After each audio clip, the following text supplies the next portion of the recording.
प्रिय विद्यार्थियों, DSS online कक्षा में आपका स्वागत है। मैं आपकी हिंदी अध्यापिका सरिता सिंह आज आप लोगों को हिंदी वसंत के पाठ 6 रक्त और हमारा शरीर के बारे में बताऊंगी। रक्त और हमारा शरीर के लेखक यतीश अग्रवाल जी हैं। तो सबसे पहले हम लेखक के बारे में जानेंगे, अर्थात लेखक का जीवन परिचय। इस पाठ के लेखक हैं डॉक्टर यतीश अग्रवाल, अर्थात रक्त और हमारा शरीर के लेखक कौन है? यतीश अग्रवाल। उनका जन्म 20 जून 1959 में बरेली उत्तर प्रदेश में हुआ था। यतीश अग्रवाल जी का जन्म 20 जून 1959 में बरेली उत्तर प्रदेश में हुआ था। संप्रति अर्थात इस समय दिल्ली के सफदरजंग जिले अस्पताल के वरिष्ठ चिकित्सक हैं। यतीश अग्रवाल जी इस समय दिल्ली के सफदरजंग अस्पताल के वरिष्ठ चिकित्सक हैं। डॉक्टर अग्रवाल देश में स्वास्थ्य और जनप्रिय आयुर्विज्ञान साहित्य के प्रमुख रचनाकारों में से हैं। डॉक्टर यतीश अग्रवाल देश के उन चुनिंदा चिकित्सकों में से हैं जो अस्पताल के बाहर भी देशवासियों के स्वास्थ्य के प्रति मन प्राण से समर्पित हैं। ये सिर्फ अपने अस्पताल में नहीं, वे उन बाहर भी अपने देश के लोगों की सेवा करते रहते हैं। अब हम आते हैं अपने शीर्षक पर। तो पाठ का शीर्षक है रक्त और हमारा शरीर। तो रक्त का अर्थ होता है खून। तो खून का हमारे शरीर में क्या कार्य है? तो हमें इस शरीर को जीवित रखने के लिए रक्त की ज़रूरत पड़ती है। हमें जिंदा रखने के लिए रक्त की ज़रूरत है। यह शरीर के सभी भागों में ऑक्सीजन और पोषक तत्व लाता है ताकि वे काम कर सकें। जो खून है, रक्त है, वो शरीर के भागों में ऑक्सीजन और पोषक तत्व लाता है ताकि वो क्या करें? वे काम कर सकें। रक्त कार्बन डाइऑक्साइड और अन्य अपशिष्ट पदार्थ जैसे फेफड़े, गुर्दे और पाचन तंत्र को शरीर से निकाला जा सकता है। रक्त भी संक्रमण से लड़ता है और शरीर के चारों ओर हार्मोन करता है। जो रक्त है वो जो बीमारियां होती हैं उनसे लड़ता रहता है और क्या होता है, और हमारे अंदर हार्मोन को पैदा करता रहता है। तो ये था हमारे शीर्षक के बारे में। तो आइए अब जानते हैं कि इस पाठ में लेखक क्या बताना चाहते हैं। रक्त और हमारा शरीर के माध्यम से हमें वो क्या बताना चाहते हैं। तो प्रस्तुत पाठ में रक्त, खून और उसकी कमी से होने वाली बीमारियों, खून की संरचना, खून बहने पर किए जाने वाले उपायों, इन बीमारियों से बचने के लिए पोषक आहार तथा ब्लड बैंक के विषय में जानकारी दी गई है।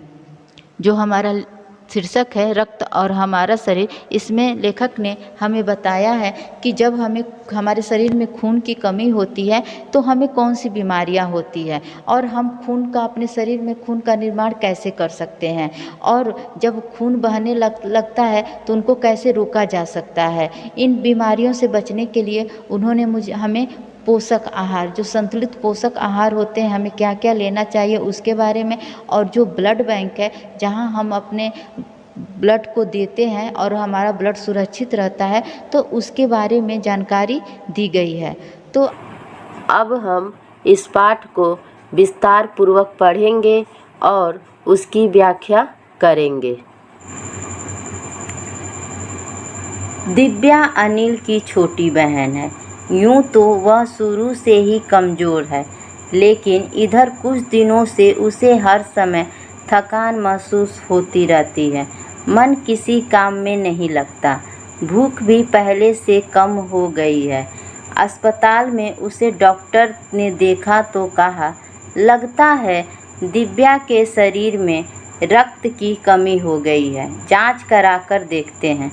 यह कहकर उन्होंने दिव्या को रक्त की जांच के लिए पास के एक कमरे में भेज दिया। वहां अनिल को अपनी ही जान पहचान की डॉक्टर दीदी दिखाई दी।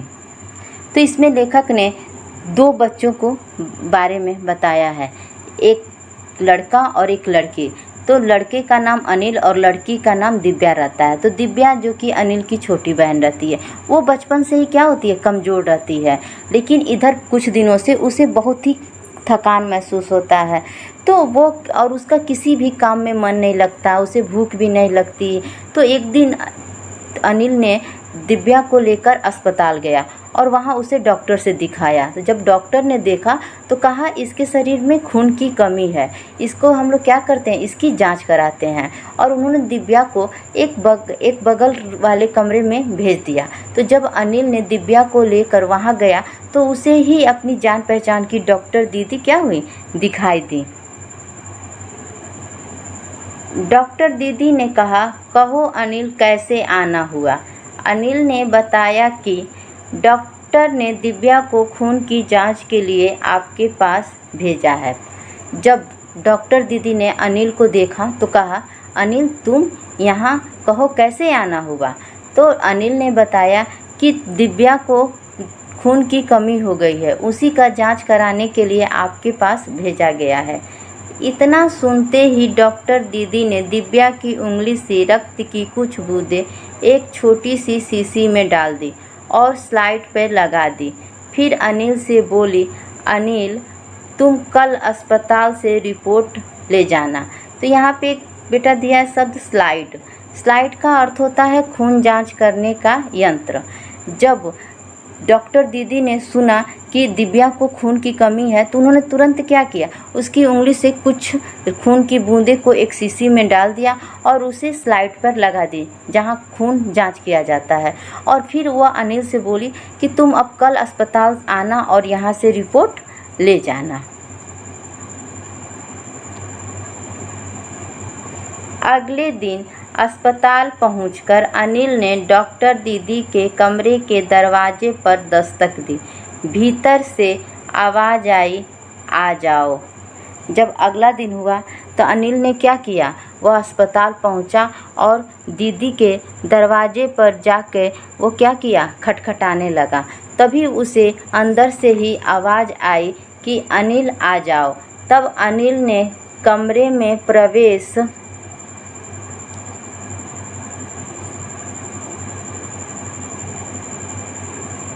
किया तो पाया डॉक्टर दीदी सूक्ष्मदर्शी द्वारा एक स्लाइड की जांच कर रहे थे। दीदी के इशारे से वह पास रखी एक कुर्सी पर बैठ गया।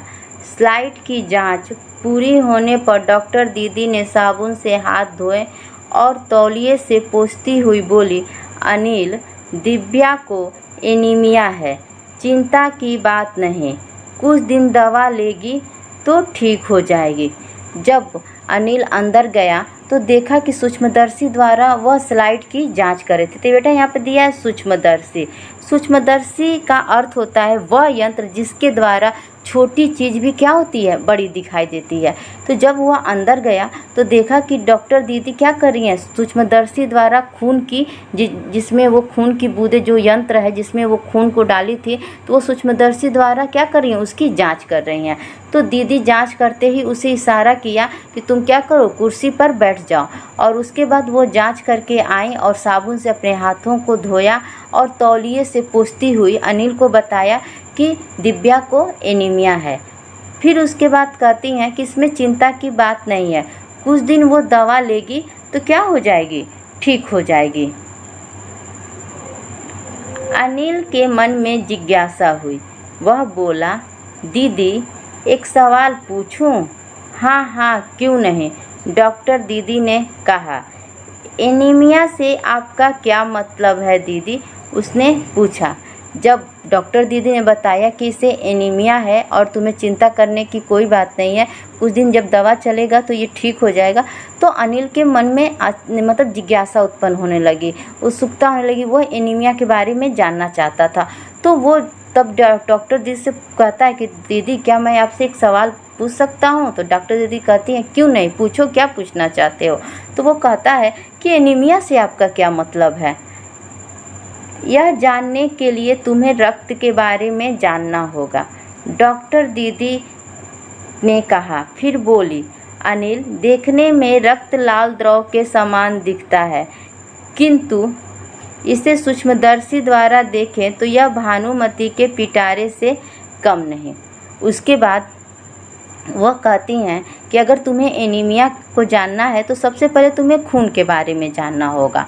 तो वो कहती हैं कि खून देखने में क्या होता है, लाल रंग का होता है, किंतु जब तुम इसे सूक्ष्मदर्शी, मैंने बताया ना बेटा, सूक्ष्मदर्शी का अर्थ होता है वह यंत्र जिसके द्वारा छोटी चीज़ें भी बड़ी दिखाई देती हैं। तो जब तुम इसे सूक्ष्मदर्शी द्वारा देखोगे तो यह भानुमति के पिटारे से कम नहीं।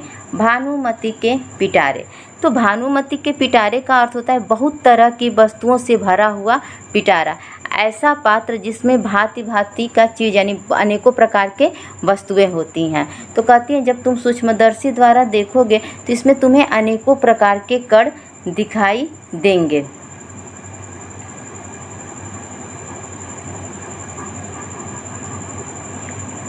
मोटे तौर पर इसके दो भाग होते हैं। एक भाग वह जो तरल है जिसे हम प्लाज्मा कहते हैं, दूसरा वह जिसमें छोटे बड़े कई तरह के कण होते हैं, कुछ लाल, कुछ सफ़ेद और कुछ ऐसे जिनका कोई रंग नहीं, जिन्हें हम बिम्बाणु प्लेटलेट कण कहते हैं। उसके बाद कहती हैं कि वैसे तो इसके दो भाग होते हैं, मतलब रक्त के उन्होंने दो भागों को बताया है कि एक भाग वह जो तरल है, जो जिसे हम क्या कहते हैं, जिसे हम प्लाज्मा कहते हैं, जिसे हम प्लाज्मा कहते हैं। तो दूसरा वह भाग जिसमें कई छोटे बड़े कण होते हैं, कुछ लाल, जिनके रंग क्या होते हैं, कुछ लाल होते हैं, कुछ सफ़ेद होते हैं, जिनका ऐसा कोई रंग, जिनका कोई रंग नहीं होता, जिन्हें हम क्या कहते हैं, बिम्बाणु या प्लेटलेट कण कहते हैं। बिम्बाणु को हम लोग प्लेटलेट कण या थ्राम्बो कण भी कहते हैं, जिसका जीवन काल कितना होता है इन कणों का जीवन काल 8 से 12 दिनों तक का होता है।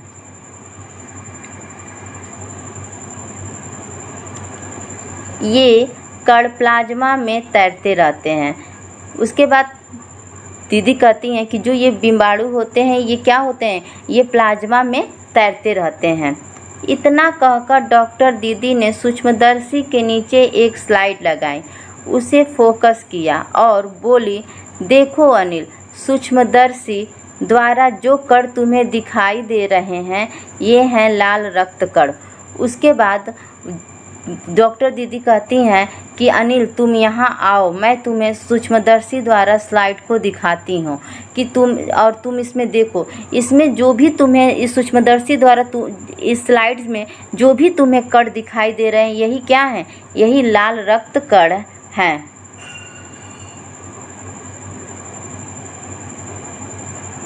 स्लाइड देख मानो आश्चर्य से उछल पड़ा था अनिल। रक्त की एक बूंद में इतने सारे कण, इसकी तो वह कल्पना भी नहीं कर सकता था।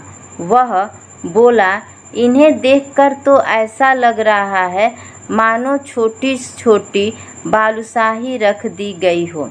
उसके बाद जब दीदी ने उसे सूक्ष्मदर्शी द्वारा स्लाइड देखने को लिए कहा तो वो आश्चर्य से अर्थात हैरानी से, आश्चर्य का अर्थ होता है हैरानी से, तो वो हैरानी से उछल पड़ा था कि और उसने कहा कि दीदी रक्त की मतलब खून की एक बूंद में इतने सारे कण, इसकी तो वह कभी कल्पना भी नहीं कर सकता था। और उसके बाद जब उसने उन कणों को देखा तो उसने कहा कि इन कणों को देखकर तो ऐसा लग रहा है कि जैसे छोटी छोटी क्या कर दी गई हो, बालूशाही रख दी गई हो। तो बालूशाही बेटा मैदे से बनी हुई एक मिठाई है जिसका आकार यहाँ पे दिखाया हुआ है, या इसी तरह से क्या होती है, बालूशाही दिखा देती है।